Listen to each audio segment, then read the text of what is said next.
మధ్యలో కనబడుతుంది ఆయనే రాయుడు. సో అంత దగ్గరగా చాలా సన్నిహితంగా నమ్మిన బంటుగా ఉన్నటువంటి రాయుడిని హతమార్చడం గల కారణం ఏంటి? సో రాయుడిని చిత్రహింసలు చేసి చంపారు ఐదుగురు నిందితులు. జనసేన ఇన్ఛార్జ్ వినూత, తన భర్త చంద్రబాబు కూడా ఉన్నారు. ప్రస్తుతానికి ఐదుగురు కూడా పోలీసు అదుపులోకి తీసుకున్నారు.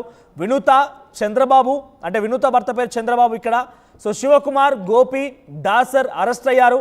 ప్రస్తుతానికి సీసీటీవీ ఫుటేజ్ల ఆధారితంగా నిందితుల్ని పోలీసులు పట్టుకున్నట్టు తెలుస్తోంది. మరోవైపుగా కాళహస్తి జనసేన పార్టీ ఇన్ఛార్జ్ పదవి నుంచి కూడా జనసేన పార్టీ అటు వినూతని తొలగించింది, సస్పెండ్ చేసింది. ఏకంగా ఆ పార్టీ నుంచి వినూతని సస్పెండ్ చేసింది. పవన్ కళ్యాణ్ కూడా చాలా సీరియస్ అయినట్టు తెలుస్తోంది.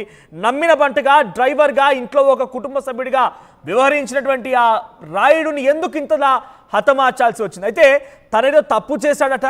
ఆ తప్పుకు కారణంగా సోషల్ మీడియాలో కూడా ఇకపైన రాయుడికి మాకు సంబంధం లేదు, రాయుడు ఒకప్పుడు మా డ్రైవర్గా పనిచేస్తే నమ్మిన బంటుగా ఉన్నాడు, కానీ ఇప్పుడు రాయుడికి మాకు ఎటువంటి సంబంధం లేదని చెప్పి కూడా సోషల్ మీడియాలో ఓ పోస్ట్ పెట్టిందట. ఆ తర్వాత అలా పోస్ట్ పెట్టింది సరే, కానీ మళ్ళీ ఎందుకు చంపాల్సి వచ్చింది? రాయుడికి ఏమైనా ఈ కుటుంబానికి సంబంధించిన సీక్రెట్స్ తెలుసా? రాయుడు బయట ఏదైనా విషయాలు చెప్తే వాళ్ళు ఇబ్బంది పడే అవకాశం ఉందంటున్నారా? అసలు ఎందుకు రాయుడిని చంపాల్సి వచ్చింది? ఆ తర్వాత ప్రస్తుతానికి ఆయన శవం ఏకంగా కూవం అనేటువంటి ఒక నదిలో చెన్నైలో లభించినట్టు తెలుస్తోంది. చెన్నైలోని కూవం నదిలో ప్రస్తుతానికి రాయుడు శవం లభించింది. ఐదుగురు హతమార్చి చిత్రహింసలు పెట్టి ఓ గోడాన్లో తనని బంధించి నానా రకాలుగా హింస పెట్టి కొట్టి అన్ని రకాలుగా ఇబ్బందులకు గురిచేసి హతమార్చి ఓ నదిలో పడేశారట. ఏకంగా ప్రస్తుతం ఆ మృతదేహం కూవం నదిలో లభించింది. మీరు చూస్తున్నారు ఇక్కడ ఆర్టీవీ స్క్రీన్ పైన పార్టీ నుంచి శ్రీమతి వినూత కోట బహిష్కరణ. శ్రీకాళహస్తి నియోజకవర్గ ఇన్ఛార్జిగా ఉన్నటువంటి శ్రీమతి వినూత కోట వ్యవహార శైలిపై పార్టీ విధి విధానాలకి భిన్నంగా ఉన్నందున గత కొంతకాలంగా పార్టీ కార్యక్రమాలకు దూరంగా ఉంచడమైనది. ఆమెపై చెన్నైలో హత్య కేసు నమోదైన విషయం పైన పార్టీ దృష్టికి వచ్చింది. ఈ క్రమంలోనే శ్రీమతి వినూత కోటను పార్టీ నుంచి బహిష్కరించడమైనది. డైరెక్ట్గా Vemulapati Ajay Kumar, conflict management, Janasena party. So ఏదేమైనా కూడా ప్రస్తుతానికి జనసేన పార్టీ నుంచి వినూతను తొలగించారట. మా ఏపీ ఇన్పుట్ ఎడిటర్ కృష్ణమోహన్ లైవ్లో సిద్ధంగా ఉన్నారు. మరిన్ని అప్డేట్స్ తెలుసుకుందాం. ఎస్ కృష్ణమోహన్, సో ఏం జరిగింది అసలు? రాయుడుని ఇంత కసిగా గోడాన్లో బంధించి ఐదుగురు వ్యక్తులు కలిసి ఒక యువకుడిని తమతో పాటుగా కొన్నేళ్ల పాటుగా ట్రావెల్ చేసి డ్రైవర్గా నమ్మిన బంటుగా ఉన్న వ్యక్తిని హతమార్చిన కారణం ఏంటి? అసలు చెన్నైలో పోలీసులు ప్రస్తుతం కేసు నమోదు చేసినట్టు తెలుస్తోంది. సో ఏంటి, రాయుడికి ఏమైనా సీక్రెట్స్ తెలుసా ఈ కుటుంబానికి సంబంధించి? అందుకే ఈ రకంగా దారుణంగా ఈ హత్య కొడిగట్టారా?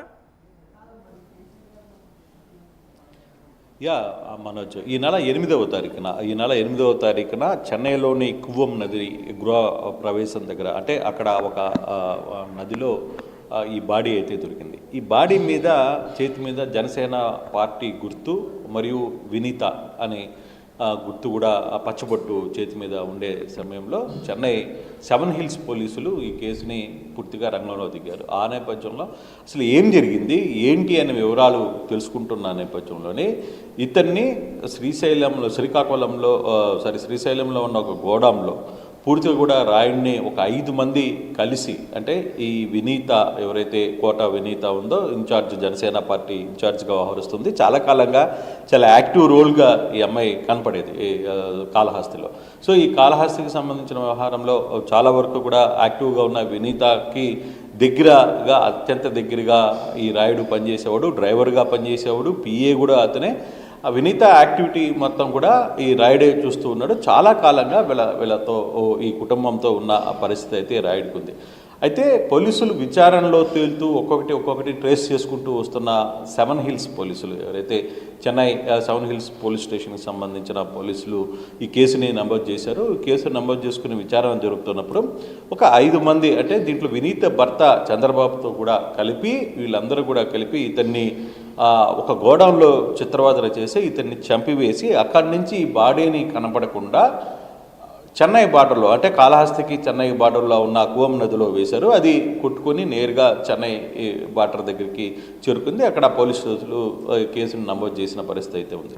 అయితే ఈ కేసుకి సంబంధించిన వివరాలకు వెళ్తే కొంత క్లుప్తంగా రాయుడిని హతమార్చడం వెనకాల కంప్లీట్గా కూడా వినీత కోట అలాగే వాళ్ళ భర్త సంబంధించిన కొంతమంది మనుషులు, ఒక 5 మంది మనుషులు కూడా దీంట్లో ఉన్నారు అనేది చాలా క్లియర్గా స్పష్టంగా అర్థమైంది. దాంతోనే ఈరోజు వినీతాన్ని కూడా అరెస్ట్ చేశారు. నిన్న చంద్రబాబుని పాటు మిగతా 5 మందిని కూడా పోలీసులు అరెస్ట్ చేసి పోలీస్ స్టేషన్లో విచారణ జరుపుతుంది. ఈరోజు కూడా వినీతాన్ని అరెస్ట్ చేస్తారు. ఈ సంఘటన తెలిసిన వెంటనే జనసేన పార్టీ కూడా వినీతాని కాళహస్తి ఇన్ఛార్జిగా ఉన్న కోటా వినీతని పూర్తిగా కూడా ఆమెను పార్టీ నుంచి సస్పెండ్ చేశారని చెప్పి ఆయన ఒక ప్రకటన కూడా ఇచ్చారు.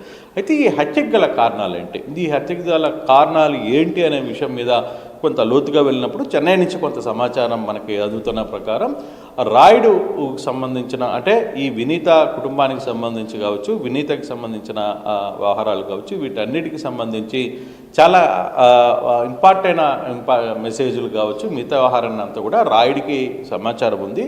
ఈ రాయుడు తమ సమాచారాన్ని వేరే వాళ్ళకి అందజేస్తున్నారు అనేది ఒక కంటెంట్. రెండవది డబ్బుల కోసం అంటే ఇతన్ని గత నెలలోనే కొంత దూరం పెట్టారు. ఆ తర్వాత ఇతను బ్లాక్మెయిల్ చేయడం మొదలుపెట్టాడు అనేది కొంత సమాచారం. ఒక 60 లక్షల రూపాయల వరకు నాకు డబ్బులు ఇస్తే నేను మీ వ్యవహారాలన్నీ కూడా బయట చెప్పకుండా ఉంటాను అనేది అతను చెప్పినట్టుగా కొంత సమాచారం ఉంది. ఆ నేపథ్యంలోనే ఈ చంద్రబాబు తర్వాత వినీత తనకు సంబంధించిన కొంతమంది వ్యక్తులను కూడా తీసుకువెళ్ళి నేరుగా ఇతన్ని తీసుకువచ్చిన తర్వాత కాళహస్తి గోడౌన్లో పూర్తిగా కూడా కాళహస్తి గోడౌన్లో అతన్ని బాగా కొట్టి చంపారు. అక్కడి నుంచి తర్వాత పక్కన చెన్నై కూవం నదిలో పారేసిన పరిస్థితి. అది కూడా చెన్నై సెవెన్ హిల్స్ పోలీస్ స్టేషన్లో పూర్తిగా కూడా అంటే ఎంఎస్ నగర్, ఇది ఎంఎస్ నగర్లో సెవెన్ హిల్స్ పోలీస్ స్టేషన్ ఉంది, చెన్నై పరిసర ప్రాంతం ఇది. కాళహస్తికి కూడా ఈ కూవం నది దగ్గరగా ఉండడంలో వీళ్ళు కాళహస్తి నుంచి నేరుగా ఈ బాడీని తీసుకువెళ్ళి అక్కడ పడవేసిన పరిస్థితి అయితే ఉంది. అయితే దీంట్లో దాదాపుగా 5 మంది దాకా ఉన్నట్టుగా సమాచారం అయితే ఉంది. దీంట్లో ఈ 5 మందిని కూడా పోలీసులు అరెస్ట్ చేశారు. శివకుమార్ అనే, తర్వాత గోపి, దాసర్, చంద్రబాబు. అంటే శివకుమారు, గోపి, దాసర్ చంద్రబాబు శిష్యులుగా ఉన్నారు. వీళ్ళతో పాటు ఈ చంద్రబాబు ఎవరు అంటే ఈ వినీత భర్త. దీనికి సంబంధించిన వీళ్ళందరినీ కూడా పూర్తిగా కూడా పోలీసులు వినీత కోటకి సంబంధించిన వాళ్ళ మనుషులు కావడంతో వీళ్ళందరినీ కూడా పోలీసులు అదుపులో తీసుకుని విచారిస్తున్న పరిస్థితి అయితే ఉంది. అసలుకి హత్య చేయడం గల కారణాలు ఏంటి, పోలీసులు చెప్తున్నట్టుగా లేదు, మనకు అందుతున్న సమాచారం ప్రకారం రాయుడు వినీతని ఏదైనా బ్లాక్మెయిల్ చేశాడా, లేకపోతే వినీతకి సంబంధించిన పర్సనల్ ఇష్యూస్ రాయుడు దగ్గర ఉంది, రాయుడుతో ఎప్పటికైనా మనకి ఇబ్బంది అని భావించారా, లేదు దీనికి సంబంధించిన ఇతర వ్యవహారాలు ఏమన్నా ఉన్నాయా అనే దాని మీద కొంత పూర్తిగా పోలీసులు అయితే చర్చ జరుగుతోంది. బహుశా ఈరోజు సాయంత్రానికో రేపటికో పోలీసులు దీని మీద ఆ కేసు సంబంధించి పూర్తి వివరాలు సేకరించే పనిలో అయితే పడ్డారు. ఇప్పటికే సగం కేసుని చెన్నై పోలీసులు ఛేదించే ఉంటున్నారు. అయితే కొంత అగ్రెసివ్గా ఉండే వినీత గతంలో కూడా కాళహస్తి జనసేన పార్టీలో యాక్టివ్ రోల్గానే ఉన్నారు. కొంత అగ్రెసివ్ కూడా ఉండే పరిస్థితి, కొంత కాంట్రవర్సీలకి కేర్ ఆఫ్ అడ్రస్గా వినీత చాలా కాలంగా నడిచింది. అయితే అక్కడ కాళహస్తిలో తెలుగుదేశానికి మద్దతుగా కూడా మొన్న ఎలక్షన్స్లో మద్దతు ఇచ్చి గెలుపొందంలో కొంత రోల్ చేసిన అక్కడ కాళహస్తి స్థానిక పార్టీలో కూడా కొంత విభేదాలు వినీత చుట్టూ ఉన్నాయనేది కొంత చర్చ. వినీతకు సంబంధించిన కొంత సమాచారాన్ని కూడా రాయుడు ఆపోజిట్ పార్టీ వాళ్ళకి సమాచారం అందిస్తున్నాడు అనేది వీళ్ళ ఆరోపణ.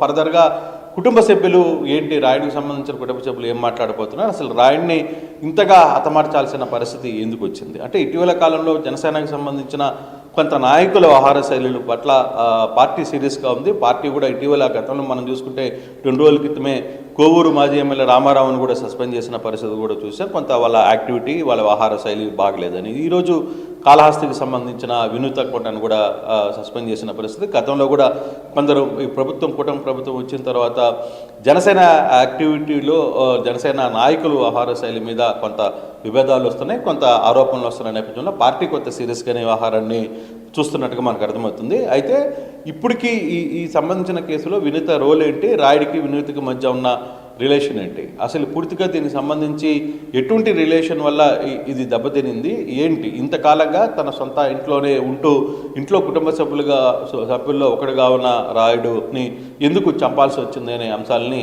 బహుశా ఈరోజు సాయంత్రం రేపటి లోపల పోలీసులు ఛేదించే పరిస్థితి ఉంది. ఈరోజు వినీతను కూడా పోలీసులు అదుపులోకి తీసుకుని విచారిస్తున్న పరిస్థితి ఎంఎస్ నగర్లో విచారిస్తున్నారు, సెవెన్ హిల్స్ పోలీస్ స్టేషన్లో. సో ఈ వ్యవహారాలనేది కూడా బహుశా ఈరోజు సాయంత్రానికి ఒక పూర్తి స్థాయి సమాచారం వచ్చే పరిస్థితి అయితే కనపడుతోంది మనోజ్. కృష్ణమోహన్. సో చెన్నైలో కాళహస్తి యువకుడు దారుణ హత్య గురయ్యాడు. అయితే సీసీటీవీ కెమెరా ఆధారితంగా ప్రస్తుతానికి 5 నిందితులు పట్టినట్టు తెలుస్తోంది. 5 నిందితుల్లో అటు శ్రీకాళహస్తి జనసేన పార్టీ ఇన్ఛార్జ్ వినూత, తన భర్త చంద్రబాబు కూడా ఉన్నారు. మరికొంతమంది తనతో పాటుగా ఉన్న అనుచరులు కూడా ఈ యొక్క హత్యలో పాల్గొన్నారు. అయితే రాయుడు తమ దగ్గర సుమారుగా కొన్నేళ్ల పాటుగా పనిచేశాడు. ఆ తర్వాత పనిలో నుంచి ఆయన తప్పు చేశాడని చెప్పి వినూత తనను తొలగించినట్టుగా సోషల్ మీడియాలో పోస్ట్ కూడా చేసింది. ఆ తర్వాత రాయుడుని మళ్ళీ రమ్మని చెప్పి గోడాన్లో అంటే తను బ్లాక్మెయిల్ చేశాడంటే కొన్ని సమాచారంతో తెలుస్తోంది. వినూత తరపున ఉన్నటువంటి వ్యక్తులు కానీ వినూత కూడా చెప్పినట్టు తెలుస్తోంది. సో రాయుడు తనని బ్లాక్మెయిల్ చేశాడని 60 లక్షల రూపాయల డబ్బులు కూడా డిమాండ్ చేస్తారని చెప్పి కొంత బయట చర్చ జరుగుతోంది. అయితే ఈ నేపథ్యంలోనే తను మరోసారి పిలిచి కాళహస్తిలను గోడాన్లో నిర్బంధించి కొట్టి దాడి చేసి హతమార్చి ఆ తర్వాత చెన్నైలో కూవం నదిలో పడేసినట్టు తెలుస్తోంది. సో ఒకసారిగా అక్కడ నదిలో ఆ మృతదేహం బయటపడడంతో అక్కడ 7 హిల్స్ పోలీసులు, చెన్నైలోని 7 హిల్స్ పోలీసులు ఆ మృతదేహాన్ని పరిశీలించి సీసీటీవీ కెమెరాలు పరిశీలిస్తే అసలు విషయం బయటపడింది. సో ప్రస్తుతానికి వినూత కోటని తన భర్త చంద్రబాబుని ఇద్దరిని కూడా పార్టీ నుంచి సస్పెండ్ చేసినట్టుగా, ముఖ్యంగా వినూత కోటని నియోజకవర్గ ఇన్ఛార్జ్ బాధ్యతల నుంచి పార్టీ నుంచి కూడా బహిష్కరించినట్టుగా అఫీషియల్గా జనసేన ఈ విషయాన్ని ప్రకటించింది. సో జనసేన సంబంధించిన పార్టీ నాయకులు